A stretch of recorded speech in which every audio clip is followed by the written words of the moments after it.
Star comme ni ngeen ko xamee rek ñëwaat nañ ci seen émission boobu confession d'un acteur tey nag toog naa ak sama benn mbokk naanaan bu xoromu waaye nag comme ni may def rek dama leen di bàyyi ngeen seetaan benn extrait ci moom ñu dellu ci waat ci suñu émission bi confession d'un acteur.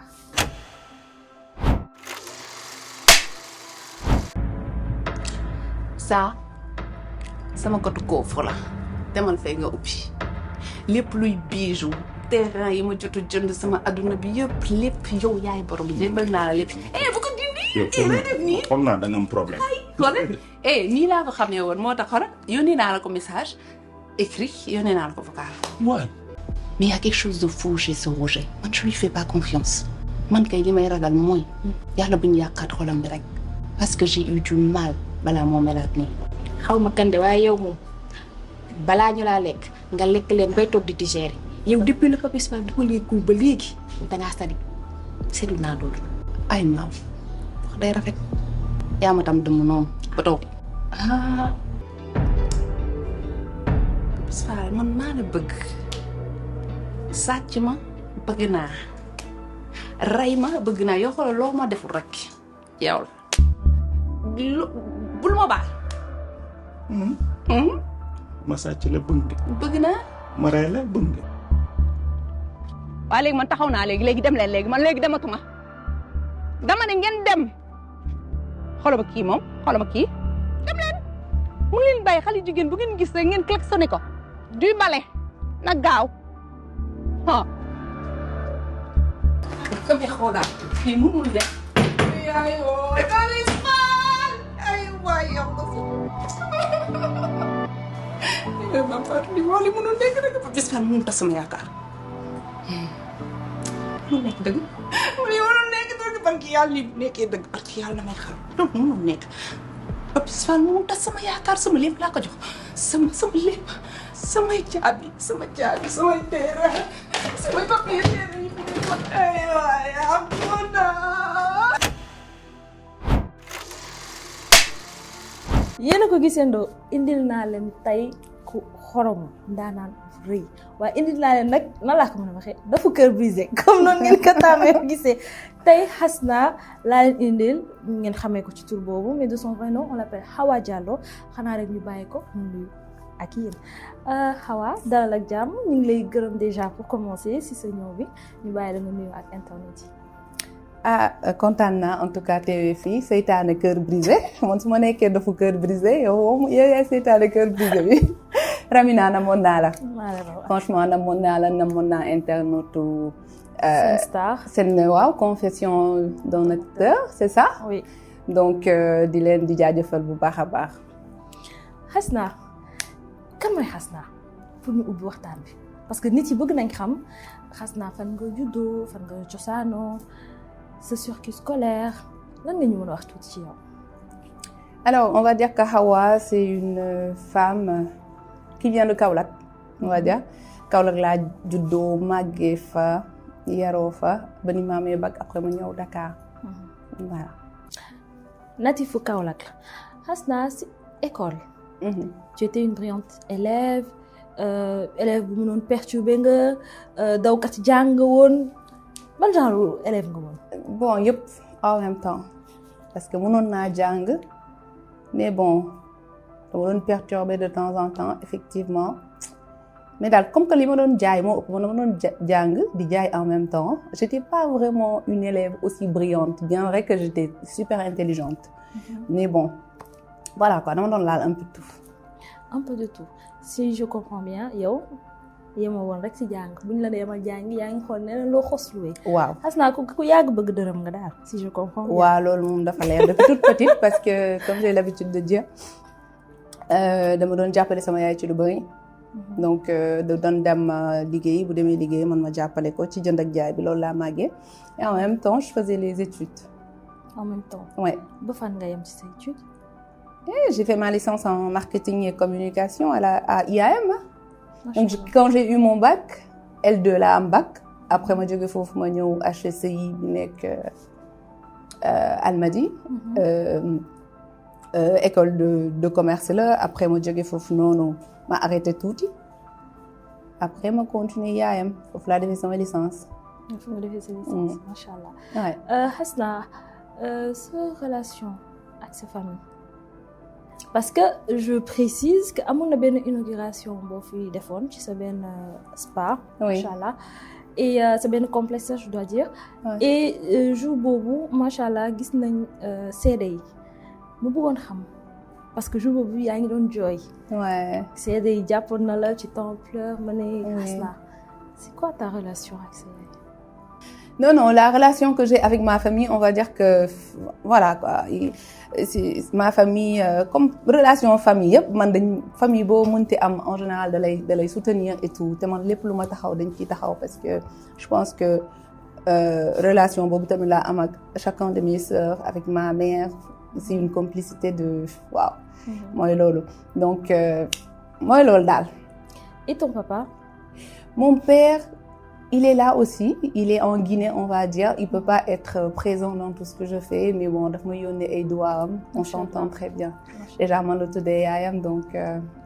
Ah, parents yi moom d'habitude moom surtout papa yi moom bu ñu tuddee kenn ci doomam yi yaay rek. waaw duñ ko yemale ak kenn. waaw gis nga. ça moom. Ouais. gis naa ko. léegi noonu. Hasna sànq maa ngi évoqué ne la sa inauguration benn spa. Oui. Donc c'est benn complexe spa. Donc hormis acting actrice bi ki yooyu. da nga yëngu ci affaire beauté. n'est-ce pas mën nga ñu gën a yaatal ci loolu. Alors man loolu laa commencé moom li may wax rek xam nga quand j'étais jeune dama doon jaay di jaayal sama yaay en même temps di jàng. Donc j'ai grandi comme ça. Donc balaa maa jouer sax j'étais déjà entrepreneur. Et en collaborant avec les maisons de prod peut-être ci la acting bi dugg. Mais à la base c'était pas prévu donc je suis une jeune femme entrepreneur qui évolue dans le domaine de la beauté, du bien-être. Je fais un peu de tout. Un peu de tout. Un peu de tout. Hasna, tu es mariée? J'étais mariée. Tu t'es mariée, tu as des enfants. Oui. Machallah. Donc comment aujourd'hui ngay mën a jongler sa vie de maman, vie ou acting bi ak entreprise yi, comment tu arrives à gérer tout ça? À vrai dire, c'est pas évident. Ah, j'imagine. C'est pas évident de jouer le rôle de la maman, d'être maman. D'être même en étant mariée, j'étais déjà entrepreneur et tout ça, d'être maman de voilà, c'est pas évident mais man je trouve que yàlla daf ñu may loo xamante ne ni ñun jigéen ñi may ko sax góor yi. Man loolu laa gis en fait, c'est pas évident mais danga koy def parce que noonu la et puis voilà, quand tu fais quelque chose boo xamante ne xam nga ne sa devoir la danga koy def. Da nga koy def et tu ne le sens pas. À la limite, même si tu es fatigué, tu te dis que c'est une obligation que tu dois faire. Et tu le fais. Parce que bokkoo ci ñi nga xamante ne ni ñaan nañ yàlla di tàllal loxo da nga bokk ci ñi nga xamante ne dañaa war a joxe. Donc mënul yomb. Voilà. Mais tu es arrivée à jongler. Oui. Mais c'était pas facile. Ah non, c'est pas facile. Sans compter acting bi ñëw dugg ci à un moment donné, des fois même c'était des pétages de plomb, mais bon. On arrive quand même à gérer, à avoir la tête sur les épaules. Ouais, c'est ça le plus important. Oui, hein? ouais. Arriver à gérer. Hasna ñu gën a xuus si sa li nga nekk di def actuellement. Je pense que jot naa def quelques enquêtes ci yow. Ouais. C'est ça notre but. Je pense que da ngay def benn coaching aussi. Oui. Est-ce que mën nga ñu gën a leeral loolu? Oui, en fait damay def ay séances de coaching, on va dire que c'est de l'accompagnement. Puisque j'ai eu quand même une dizaine d'années d'expérience dans le domaine de la beauté, j'ai commencé comme un peu tôt et j'ai eu à faire mes formations un peu partout, en France, aux États-Unis, au Maroc. Et après, par la suite, je voyais que, et je suis formatrice aussi en esthétique, j'ai eu à former pas mal de filles yoo xamante ne léegi yor nañ seen entreprise bopp et je suis tellement fière d'elle parce que dalee leer na ñii en fait am na loo xam yaa ngi leen di impacter am na loo xamante ne ñii yaa ngi leen koy apporter en fait et voilà donc du coup en faisant ces formations là ma leen di accompagner ñu ñëw ma former leen di naan leen nii ngeen war a def nii ngeen war a def de bouche à oreille j'ai eu pas mal d'entreprises aussi yoo xamante ne nii xam nañ leen ñoo xamante ils ont fait appel à moi et tout je me suis dit pourquoi ne pas mettre ça en avance montrer que je fais des accompagnements par rapport à dans le domaine de la beauté et de l'esthétique. Partager sama expérience, sama expertise en fait. te nga xam ne ñun erreur yi fi ñu jot a jaar. fi ñu daanu ba xalangu. amaana suñ ko partagé ñoom dinañ mën a éviter. dinañ mën a éviter erreur yooyu noonu te dinañ mën a gagner temps ak xaalis. parce que quand on perd du temps. on perd de l'argent. Voilà donc c'est ça. pour les personnes yoo xam ne tey jii ñu ngi ñuy seetaan et que ñu bëgg xam lan lañ def peut-être que forcément am na ay internautes yoo xam ne loolu dina leen intéressé bu baax. su fekkee mën nga ñu jox quelques exemples ci coaching yi nga xam ne da nga koy def tey jii. coaching yi nga xam am na ñoo xam ne bëgguñ ma wax seen tur. non pas nga wax seen tur mais exemple coaching yi nga xam da nga koy def. c'est-à-dire que su fekkee da ngay def coaching dans l'esthétique. oui sur genre exemple. alors si c'est les formations ça fait depuis 2022 au moins 2021 je le fais. je fais des masterclass pour tout ce qui est extension de cils, tatouage, sourcils, soins du visage, les rituels du hammam, sauna ak yooyu noonu. je le fais en fait. D'accord. Donc pour avoir beaucoup plus d'informations, il faudra juste appeler sur le. On te laisse de passer l'annonce. Hein? Bah merci. Donc c'est sur le 78 125 14 13. Donc ça c'est pour les gens qui veulent vraiment se lancer dans le domaine de l'esthétique et de la beauté parce que c'est vraiment en pleine expansion et ce que j'ai l'habitude de dire nit dem na xëy bureau toog fa am salaire boo xamante ne nii amaana ki nekk ci beauté mi ngi am 3 fois plus. mais est-ce que nekkul tamit looloo tax léegi si côté bien-être ak cosmétique bi mu saturé. Torop. je pense que c'est ça parce que sincèrement secteur boobu c'est vraiment saturé. c'est saturé. foo tourner yaa ngi gis xale yi. oui par contre moi j'aurais juste dit des fois nañ ko jàng rek. parce que sénégalais bëgg na boppam en fait. sénégalais mën na dépenser dara pour yaramam pour bien-être am da koy jaral. parce que dafa bëgg lu rafet sénégalais dafa bëgg lu rafet. donc ce qu'il faut faire juste ce n'est pas de tâtonner ou de dire que ok j'ai de l'argent je vais ouvrir. c'est d'aller apprendre parce que moi quand j'ai ouvert ok amoon na lu moom dama doon letti sama kër quand j'étais à Kaolack et tout ku bëgg letti ma letti la ku bëgg maquiller yow sama ne la kaay ma fompal la mën naa. tu vois yaa ngi woon en apprentissage. voilà et tout et par la suite j'ai fait un peu de tout man nee naa la jaay naa lu ne. jaay naa def naa fast food restauration j'ai fait un peu de tout jaay naa cuub moo doon dem ba Mali indi cuub di jaay et tout ça donc par la suite bi ma duggee ci beauté bi et tout je me suis dit écoute am na li ma ci jot a xam mais il faut aller se former. sinon c'est la galère en fait. Ouais. Parce que quand tu fais quelque chose que tu ne maîtrises pas déjà tu vas pas tenir longtemps. Si tu n'es pas passionné tu vas pas tenir longtemps. Mais surtout si tu n'es pas formé. Parce que tu vas prendre des gens qui vont faire des choses à ta place effectivement mais doo ko amee ni nga ko bëggee wala des fois c'est des filles qui vont te lâcher. donc nga dem nga jàngi ko à la limite ñeneen bu ñëwee nga jàngal leen lool ci ngay gën a mën a tenir nga sa kii nii. donc li ci am solo mooy nga dem nga jàngi ko. indil naa leen Hasna donc ñu bëri si série bi lañ la gën a bàyyee xel. ci Cœur brisé parce que marqué nga bokk nga ci daanaa ni Cœur brisé yoo xam ne marqué nañ seen empreinte. finalement pour nga mën a sax distinguer ne Cœur brisé kii mooy acteur principal. kii mooy actrice principale doo xam parce que dañu dajale ñoo xam ne fooguñu woon ñoom seen jëm bopp sax que am nañ talent bi ñu génnee ko ci ñoom. tout à fait donc moom elle en fait partie man personnellement bokk na ci ñoo xam ne dañoo reetaloo. surtout sa extrait bi ak. Roger Jules bi ne bu def Roger ak Léna donc on va rentrer sur ça donc si affaire acting bi nan nga duggee ci série yi nan laa duggee ci série yi on va dire que puisque je collaborais comme ce que j'ai dit tout à l'heure ma doon collaborer ak maison de produit depuis Evenprod depuis longtemps Marodi Evenprod yàgg na donc par la suite on s'est dit que écoute biñ may proposer pour me tourner je disais non là instant yi damay lijjanti parce que même infidèle je pense que waroon naa tourner après ma génnaat ci ma ne non c'est pas le moment il faut que je me concentre à mon entreprise là c'est mieux Après, quand j'ai reparlé de ça et tout, ñu ne ma écoute, on va essayer de voir ce que ça va donner. Je dis ok, bon, je sais que de toute façon xam naa ne man dama jàpp ne benn épisode wala 2 sax laay def. ngay def. J'ai fait le truc et ils m'ont dit mais attends, t'as du talent de ma ne leen ban talent ñu ne ma c'est vrai hein. Et par la suite ñoom ñoo yee li nekk ci ñëw parce que ñoom ñoo xam li nekk ci en général tu ne le vois pas. Voilà.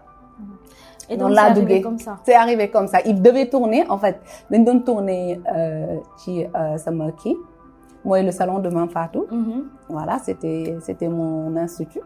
Et par la suite, voilà quoi. On m'a dit, écoute, on cherchait un profil, écoute, essaye de voir si tu pourras gérer. Ma ne leen allez, on y va. Pour ñenn si ñi nga xam ne que xam naa ne que du ñàkkul ne xam nañ sa acting bi nga doon xam nañ li nga doon interpréter ci Cœur brisé. sa Oui. acting mais nga rap kii waatuñu indi waatuñu tuuti lan moo nekkoon sa rôle ci Cœur brisé au début. Au début, j'étais... Je précise encore une fois au début première saison. Alors, au début, c'était quoi? Je devais être la copine de Hawa. Déjà, ils ont pris mon nom. ñu jox ko Lena. Parce que xam nañ ne ñi tudd Hawa ñëpp dañaa baax. ñi tudd Hawa duñ def yenn yi. Bon, ñu jël sama tur jox ko Lena. Et puis voilà, je devais être l'amie de Lena. Et j'ai toujours été là pour elle en fait. Donc par la suite, l'affaire yi jaxasoo quoi. Lan moo jaxasoo affaire Lan moo jaxase affaire yi mais tu sais, c'est Mame Fatou.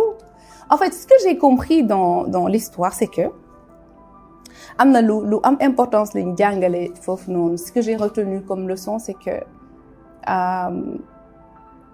des fois, il faut pas parler partout parce que man ak Hawa dañ doon toog di wax ne man góor bu mel nii laa soxla góor bu mel nii moom laa mën a sëyal ak yooyu noonu. Moom mu xam ne lii mooy suñu problème. Loolu lañ bëgg. Elle a fait appel à Papis Fall pour lui dire que kaay dóoral ma ñii. qui jouait le rôle d'un gigolo. Je précise. Tu vois, donc ca salon ya la ñuy toogee. Foofu la ñuy kaawee. Foofu la ñuy defee lépp. Et c'est foofu la ñuy basé wu pour mën laa atteindre. Et c'est ça qui se passe. Comme quoi, il faut pas se confier à n'importe qui et partout. Morale de l'histoire. Voilà, Effectivement. c'est ça. Donc yéen en gros li indi woon yéen benn affaire en fait moo leen relié woon. benn nit muy Mame Fatou. Parallèlement benn nit muy Papis Fall. Ouais. moom moo nekkoon pion bi daal. moom moo doon cuut fii et tout mais gis nañ ni benn changement am na ci deuxième saison bi. Oui. lan moo indi changement boobu. Changement bi mooy lan mooy bi ma dofee. waaw lan moo indi tool. Dof bi xas naa dofee. xas naa jàppal foofu ñu seetaan benn extrait. Ok, ci loolu d'accord. ñëwaat.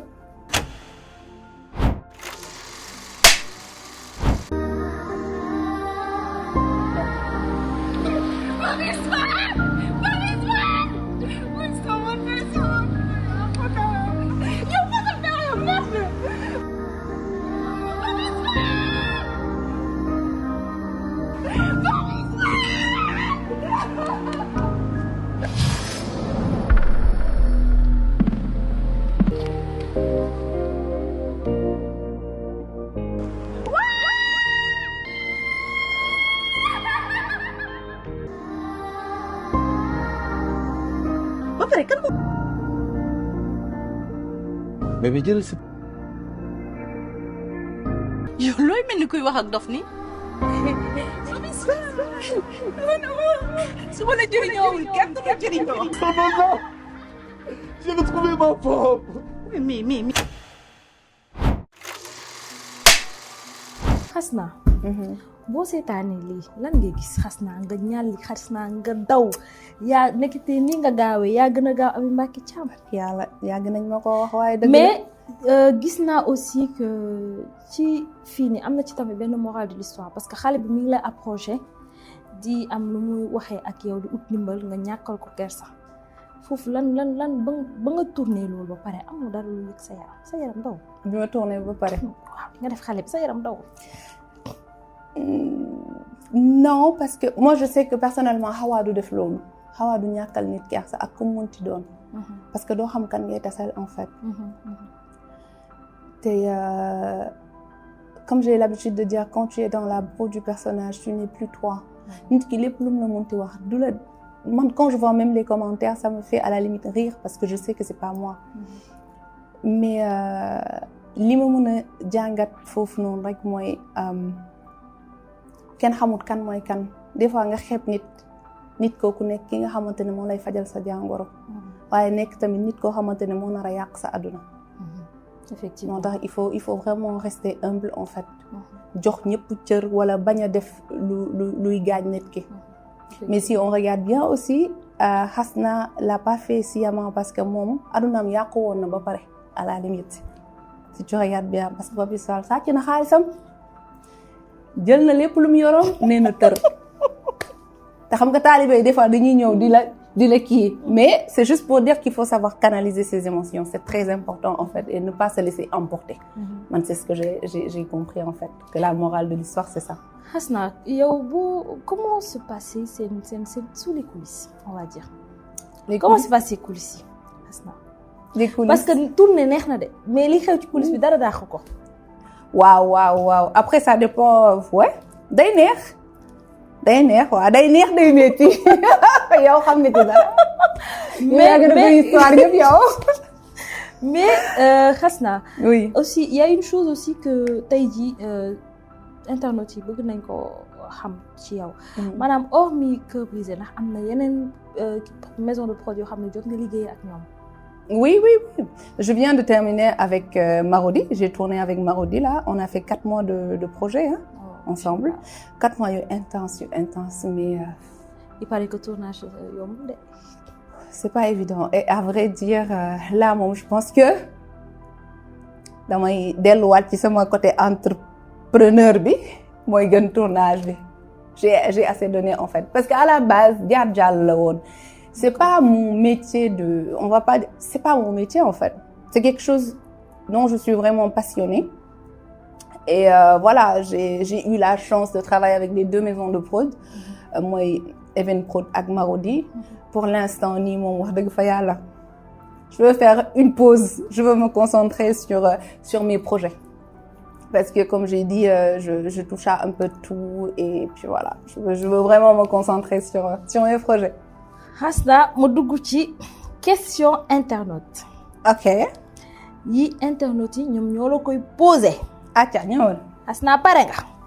déedéet mais ñu waxal ak am problème. non mais t'inquiète. ok. Hasna. Est-ce que tu as une fois été trahie sur 2 plans, sur le plan professionnel et sur le plan privé, sentimental plutôt. Donc, on va te laisser me répondre sur cette première question. Professionnel, forcément. Comment ça s'est passé? 10 ans d'expérience, forcément, on va pas trahir ta confiance. Lol de l'oumounagnac, en fait. De l'oumounagnac.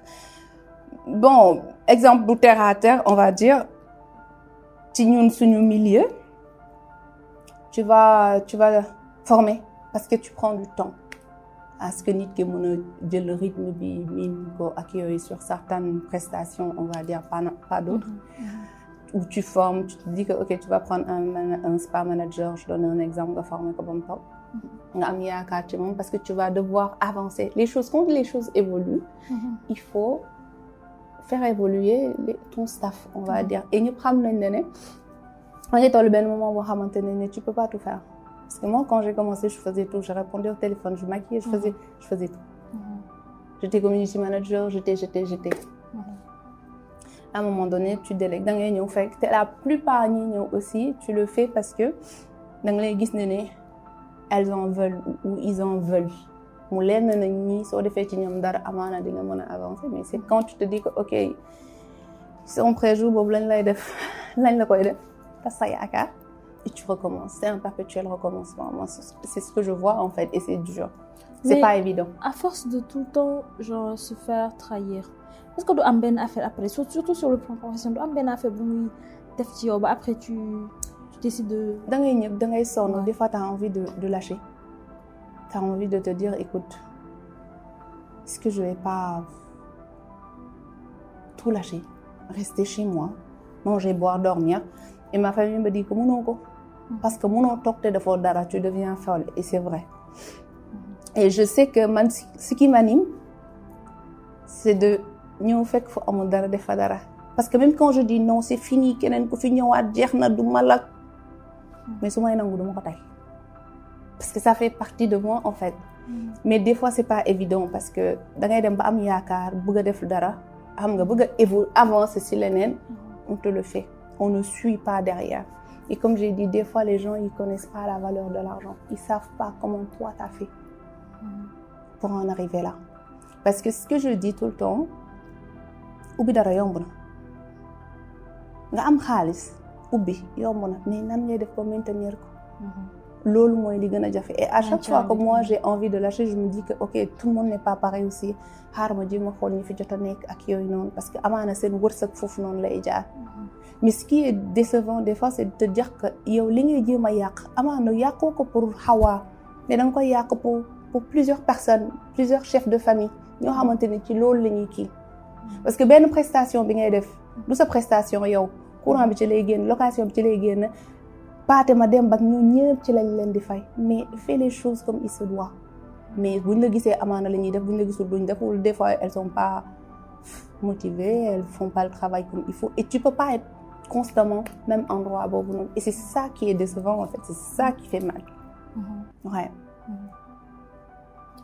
c'est vrai que c'est pas facile surtout nag boo nekkee jigéen et que si sa staff ay góor kii la ci loolu tam day xaw a doy waar en fait parce que jigéen bu chef góor un peu c'est oui pas forcément parce que góor yi est-ce que bëri na dañ doon jàll góor yi bëri wuñ noonu jigéen yi ñoo ëpp mais c'est vrai que j'en ai eu j'en ai eu des góor ah oui ñu bëri jaar nañ samay kii mais des fois da ngay c'est pas évident daal les ressources humaines c'est pas évident et ça je pense que c'est dans toutes les entreprises man bëggoon naa samay bagages ne damay génn Sénégal damay dem États-Unis damay gàddaay ndax sonn dangay investir mooy loolu.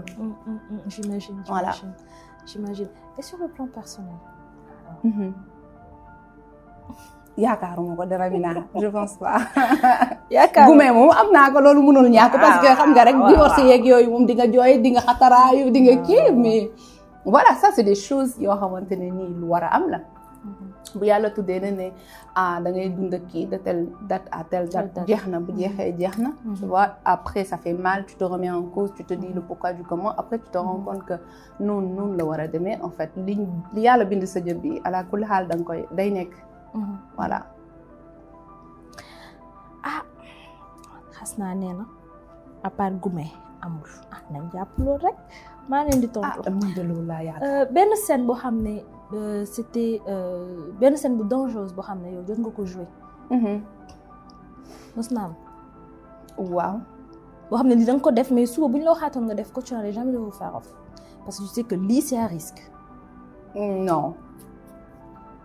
non li ma tourné c'est quoi bu dee cœur brisé là c'est quand j'ai pris le pouceau là j'ai fait comme ça là ça m'a fait mal mais je pense pas que dinaa ko lan nga jël le pouceau mooy kii mooy biñ ma ne biñ ko defee sortilège bi noonu ñu ne damay jël pouceau jam ko genre yooyu. mooy bi nga demee ba dëkk ba. waaw cette séquence là je voulais même pas le faire.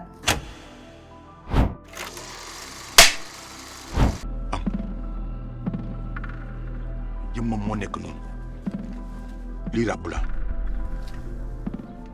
saa yu demee ba nga bugg mu dof da nga koy jam ci bopp bi léegi xel mi dafay dem du yàgg sax am. dafay dof saa yu sa xel nekkee rek jamal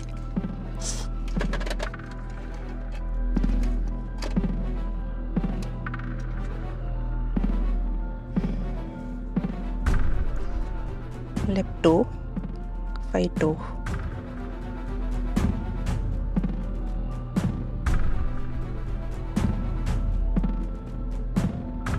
en plus sama bopp bi dafay metti da nga lekkul bébé c'est normal metti bu baax lekkoo suba ba tey lekkuloo dara c'est très normal après il faut nga lekk jëlaat sa force te dina la tuuti.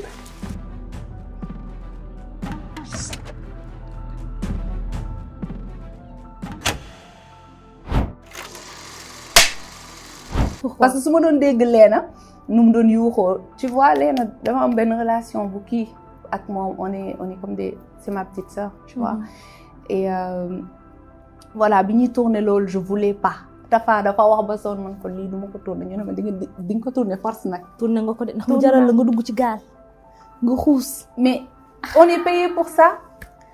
mais apparemment internautes yi nee nañ tu l'as fait à la perfection parce que nit yi maanaam tey jii man je pense que loo dem tey ba nit yi bañ la ci. wala ñu bëgg la ci rek. oui c'est parce que. oui assuré nga ko. oui. Voilà. C'est ça et c'était ma fierté de me dire que écoute les gens arrivent à me détester ou à m'aimer, ça fait plaisir. Et ça te faisait quoi de voir que les gens te détestaient? Ah mais parce que am na ñoo xam ne tamit mënuñu supporter commentaire négatif. barki yàlla dérangé wu ma man li ma xam naa ko. lu ma nit mën a wax intéressé wu ma parce que nit kooku xamul man maay kan. Je suis pas là à me justifier ou à dire je suis pas là pour que nit ñëpp bëgg ma. wala que nit ñëpp bañ ma. je m'en fous comment je fais pour vivre et payer mes charges man maa ko xam. nga bañ ma nga bëgg ma lan la may wàññil. mais ce qui me faisait juste rire c'est de savoir que j'arrivais à ni ñu koy waxatee transmettre ay émotions ak yooyu des fois nit ñi bañ ma bi ma dofee am ñu ma tasel naa ma ni waale kañ ngay wër nag je me suis dit regardez tu vois sénégalais boo defee lu kii ñu sotal la boo triste ñu faral la donc c'était juste c'était un jeu je trouve et ça m'a vraiment plu ça faisait partie des plus belles expériences de ma vie on va dire parce que voilà c'était le seul moment où j'étais pas Hawa. Bon bëggoon naa la parce que deuxième question bi c'était scène regrettable et apparemment genre séquence boo xam ne tourné nga ko mais que tu regrettes de l'avoir fait je pense que c'est ça que tu viens de répondre. Oui. Voilà. Ouais. Scène mythique séquence bu mythique boo xam ne tourné nga ko. bu ma regretté def tamit il y avait la scène de truc d'alcool là. alcool bi quand on m'a dit ce jour-là tu vas te saouler. ñu seetaan loolu ñëwaat parce que boobu fàtte naa ko nañ ko seetaan ñëwaat moom may ñu ko boobu ñu seetaan ko ñëwaat.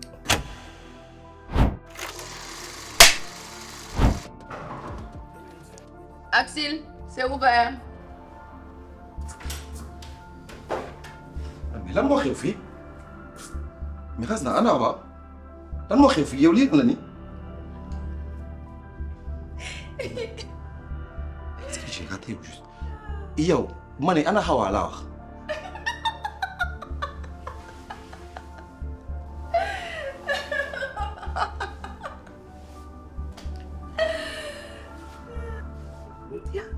Pour aller où? mais yow la nga di nii. ay Hawa yow fan la nekk. wax naa nga mu xaar mu bañ xaw a bëggul man bëgg naa mbalaan ma bëgg naa. loolu xam nga ko gënal yaa ngi may dégg ani Hawa laa bëgg nga wax ma fan la nekk. kii lan moo ko dal. vous avez gis benn kat bu fidèle. je suis très sérieux dama bëgg nga xam lan moo dal Hawa ak fan la Hawa nekk. li foog ne dama koy wax xanaa dama tëj sama yëpp. bàyyi li ngay def mais yow da nga fànn yow ah. bàyyi ma tudd yow bàyyi ma.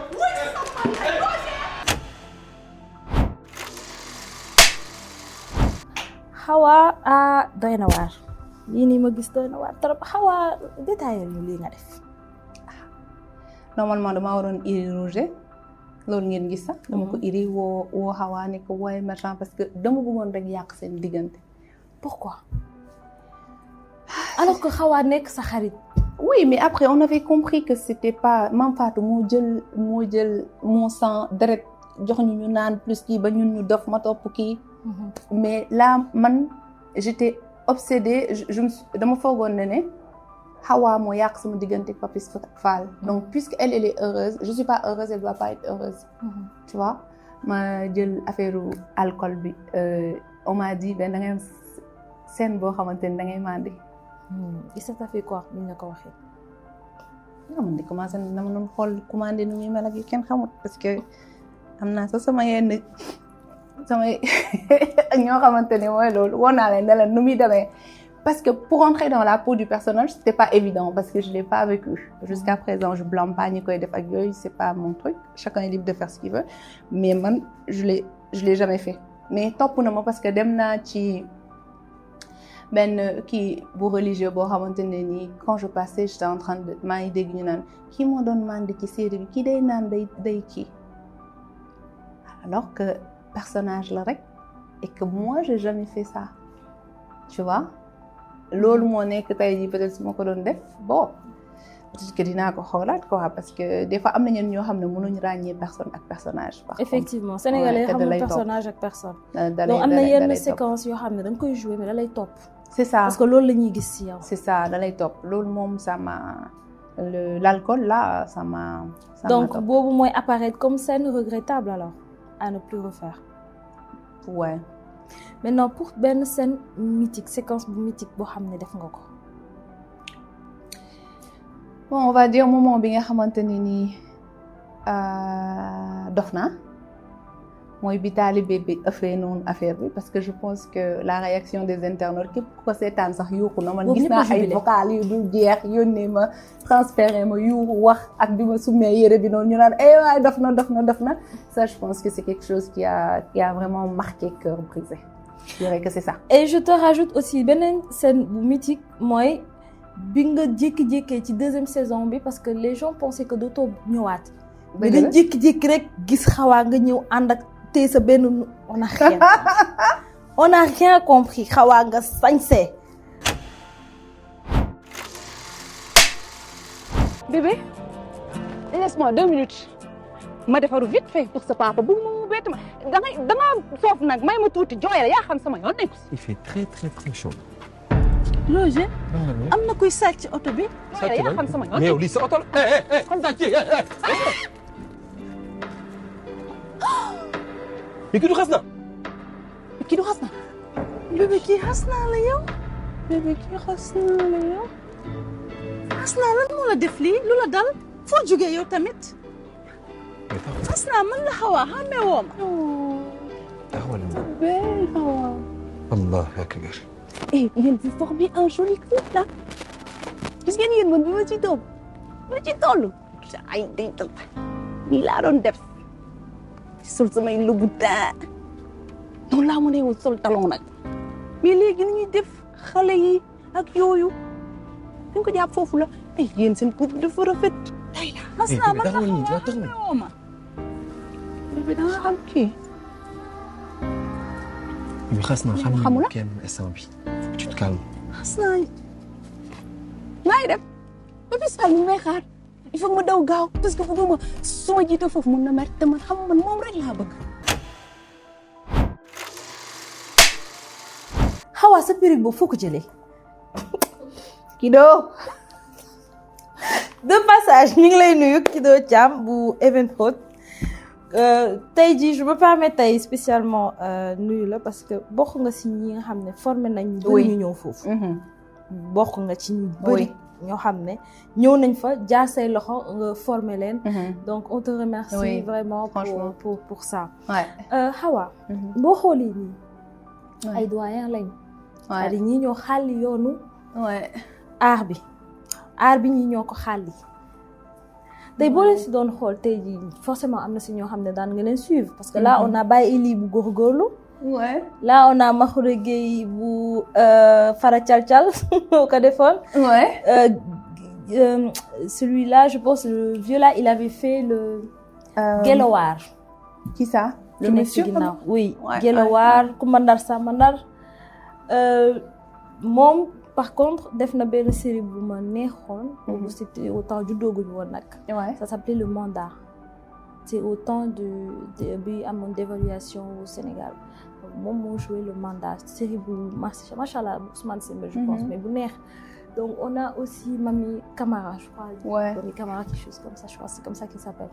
tey jii boo doon xool ci ñi boo tolloon ak ñoom seen jamono forcément am na si ko xam ne nekkoon na ci sa référence bu fekkee ni que daan nga suivre théâtre. Ouais. kan la ci. référence ñoom ñëpp parce que waaw ñoom ñëpp dañaa participer si suñu dañaa fekkee ñun dañaa màgg di leen di gis dans les écrans ñoom ñëpp autant qu'ils sont. franchement et ñi nga xam ne nekkatuñ fi yàlla na leen yàlla xare aljana. ñi fi des tamit yàlla guddal seen fan may leen wér. mais ñoom ñëpp ils m'ont vraiment manqué Baye Elie surtout il m'a vraiment manqué avec ces ginaar là. franchement ça m'a marqué. oui. tey boo xoolee théâtre démb ak tey. da ngay gis ne am na benn différence bu mag. comme li nga wax sànq ne le cinéma évolue, le monde évolue et tout. Mais bu ma jëlee exemple ci Cœur brisé, il y a eu beaucoup de négativité à travers les commentaires sur comment surtout jigéen ñi fa nekkoon dëkkaloon nañ leen fu leen dëkkalul. Peut-être parce que série bi comment les choses se faisaient là-bas, peut-être loolu moo taxawoon wala yow lan moo ci sa xalaat. Parce que les filles elles ont subi elles ont vraiment subi. Boo déggee qu'on se dise la vérité, la plupart attendez le casting aussi, qu'on se dise la vérité. La vérité. Hein? Que la vérité. Que la vérité. Confession lay nekk. C'est que du série loolu maag yow la fii lay yow. Non ma day génn man xam naa day génn mais garaawul man je dis ce que je pense man sama xalaat rek laay wax. Vas-y. Mais nañu waxante dëgg casting bi taay Coca-Cola yi pratiquement ñoo fa fees dell man mii maa ci skinny bi. boo seetloo ba seetloo nga ne. ok da ngaa bëgg ñu. léegi donc c'était normal que nit ñi doon wax après dañ leen dëkkal fuñ dëkkul boobu man boog bàyyiwuma ci xel mais nit ñi dañ doon wax ci les formes des filles parce que boo xoolee casting bi et on disait aussi série boo xam ne amul papa amul yaay et pourtant ils consommaient. c'est-à-dire que ils adoraient. mais c'est ça. Et je te précise aussi que Cœur brisé a été ñoom ñoo remporté trophée 2023-2024 meilleure série de l'Afrique si je me trompe pas. Et pourtant c'était série boo xam ne c'était tellement critiqué on comprenait pas. Comme quoi boo nekkee ci sa yoon nekk ci nga def parce que y a des morales dans les comment ça s'appelle série bi yëpp boo seetloo on a montré ok il y a des filles il y a de très belles filles qui ont de très belles formes et tout ça là mais on racontait aussi il y avait des histoires à raconter des leçons à apprendre en fait. Mais est-ce que les gens prenaient la peine de vraiment puiser ces leçons? Je pense plutôt que les gens ils étaient plutôt calés sur ce qu'ils voyaient mais essayons-nous ne kii de Hasna am na benn morale de l'histoire genre elle a essayé de marabouter sa copine mu jaral ko par jalousie nanana. Mais non, les gens ils étaient plus Asna mon soxor qui dafa bonne, je veux pas avoir une amie comme elle et tout. Ça, ouais. On voyait plutôt le côté négatif. Or que série bi certes les gens l'avaient produit, loi even pro defoon nañ ko mais c'était plus pour jéem a indi beneen vision. Tout à fait. Jéem a indi beneen vision. Mais c'est ça. Mais bon après nit ku nekk ak ni muy seetaan y aura des gens forcément qui vont regarder parce que dinañ gis ne Ramina ok dafa mool xaaral ma ñëw di xool booy bi. ñii di naan ok am na luñ ciy jàngat ñii naan ok en fait y a des gens yoo xamante ne ils se retrouvaient même à loo xamante ne dund nañ ko dañ ko doon gis biir Cœur brisé tu vois. Donc nit ku nekk yow yaa xool li nga bëgg a jël ci dara rek mais on peut pas imposer à tout le monde de dire que ok yoon bii nga war a jaar ou pas. Donc loolu la moi c'est ma pensée. Hasna tey ban ndaanaan boo xam ne tey nekk na ci art bi et tey tu te vois tourner ak moom ndax tey ji kooku idole la ci yow ci monde artistique. Alors on va dire Saner parce que je l'adore c'est un artiste comédien. Man il me fait rire man li may reetaanoo yombul à part yow bien sûr mais je dirais Saner il y a aussi Serigne Ngagne. Waaw. On a de très bons acteurs Effectivement. Kader, Julo, ñoom ñëpp. Mais en première position c'est ça Saner. Oui. Et pour les filles? Bah je te laisse choisir pour les filles c'est à toi. Mais c'est Ramina. Non maa yow dañaa waroon bokk séquence nag franchement loolu dañ ko waroon bokk.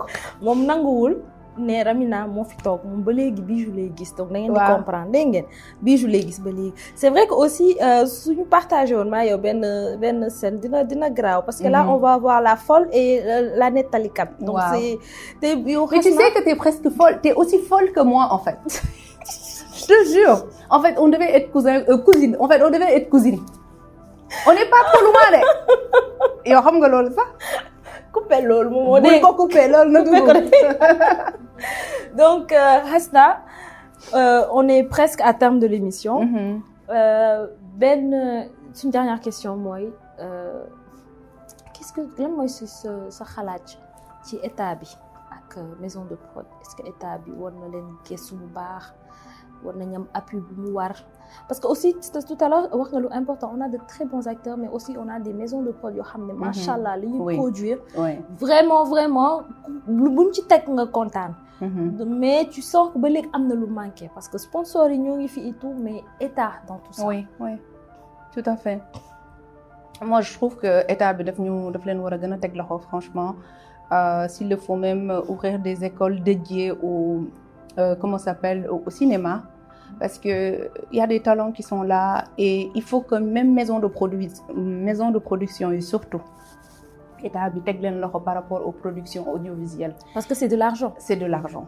C'est de l'argent, sincèrement. Moi qui suis entrepreneur, C'est de l'argent. Des fois je suis derrière donc je peux savoir des fois gars yi ñaata la ñuy à la limite même génne pour produire. C'est pas évident. C'est pas évident du tout. Et Massa ci wax la tu sais que un jour ci benn tournage maa ngi doon kii nii sama nopp bi rek ci mur bi et là j'entendais que mais tey journée bi on a dépensé presque 3 millions et je me suis dit vraiment 3 millions sur journée après aussi il y a les villas il y a le personnel les acteurs déplacements lekk bi et tout et c'est pas facile c'est pas évident c'est pas du tout facile donc état bi war nañu gëstu bu baax a baax maison de produit tout à fait baax a baax parce que tamit maison de produit ñoom bu ñu nekkee à l'aise rek acteurs yi dañuy nekk à l'aise forcément loolu wax ko ca kaw dañuy nekk à l'aise waaw mais léegi nii jot naa benn question bon xanaa ñu tëjee ko rek xale yu jigéen ñi dañuy gis benn genre Hasna boo xam ne tey macha allah ñu ne kon Hasna xam naa li muy tourné moo ko may dañuy bëgg kut ko kut dugg ci série peut-être bu ñu duggee Hasna ni mu mel wala oto bu muy dawal wala lii mu am man tam dinaa ko mën a am la vraie vie bu loolu mais le pouvoir de la télé tey jii mooy def loolu tey boo doon conseiller suñu sœur yooyu lan nga leen di wax ñi bëgg buruxlu kut ko kut dugg jouer di message dama bëgg tourner lan nga leen di conseiller ci loolu alors li ma mën a wax lu tuuti la mooy pratiquement moi je dis que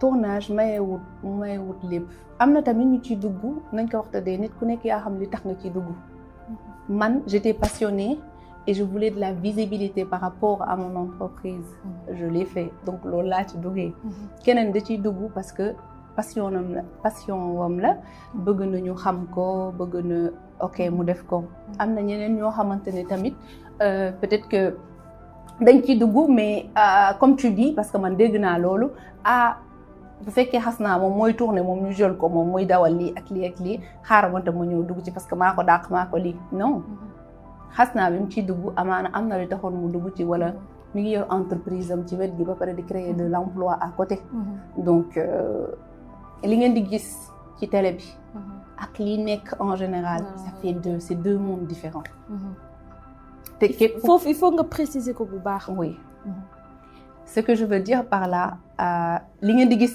ce que j'ai dit c'est li ñuy gis ak li nekk du benn par exemple man sama bopp laa xam xaw ma ñeneen ñi mais ce que je dis c'est que je sais que je travaille à la sueur de mon front am na ci ñenn ñoo xam ne tamit dañ ciy dugg foofu la ñuy jaar créer seen entreprise am seen notoriété ñu gis leen ñu créer ay pub def noonu ba kii y a des gens yoo xamante ne man mënuma juger kenn mënuma waxal kenn parce que man sama bopp gars yi dañ koy wax sama bopp rek laay topp ma kenn waaye ce qui est sûr ce que je peux conseiller mooy ku bëgg a dugg dara ku bëgg a def dara wala bëgg a dugg ci dara na ci dem ak ni ñu koy waxatee fulla fulla bu mot ak fayda xam lan moo la fa tax a dugg loolu c'est très important ça c'est dans le cadre général en fait c'est pas uniquement dans le domaine du cinéma et autres c'est partout voilà donc sama sœur yi ngeen déglu bu baax a baax ndax ku am expérience ci milieu bi mooy waxanteeg yéen ci loolu donc boo leen ci dugg leen parce que bëgg ngeen ko mais ci ngeen ànd ci gëm-gëm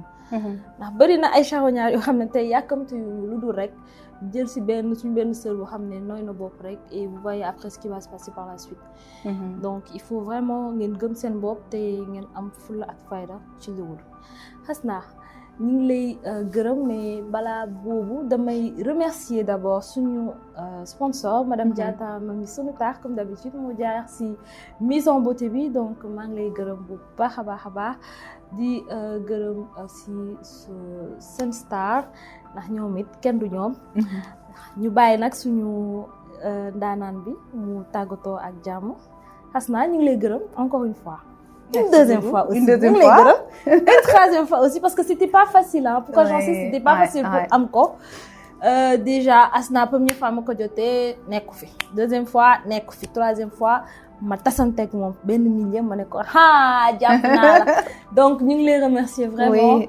c'est pas évident comme j'ai dit maa ngi ci lépp peut-être que jotuma awma temps def expliquer exactement tout ce que je fais comme maa ngi ci beauté mais aussi je suis dans le domaine de l'immobilier loolu xam naa dinaa ci gën a yaatal ci leneen incha allah bientôt dinañ ko gis mais yow boo ma wooyee si dara damay teew loolu amul xalaat parce que bu ma la wooyee dangaa ñëw te nitu kese nga franchement te man yaa may daaneel chaque jour ma wax la ko merci beaucoup donc du coup fallait que ma teew et puis voilà on remercie Sonutar parce que c'est elle qui nous a sublimé franchement j'ai trop aimé le make-up franchement et c'est une personne vraiment extraordinaire donc mooy loolu di remercier ñëpp ñu ngi seetaan fii encore une fois et de dire que les séances de coaching si vous voulez vraiment évoluer dans le domaine de la beauté faites appel à moi je saurai vous guider et c'est tout ñu bàyyi la nga joxaat numéro bi le 78 125 14 13 bu ngeen bëggee defar seen yaram yi tamit dem leen Ouest Foire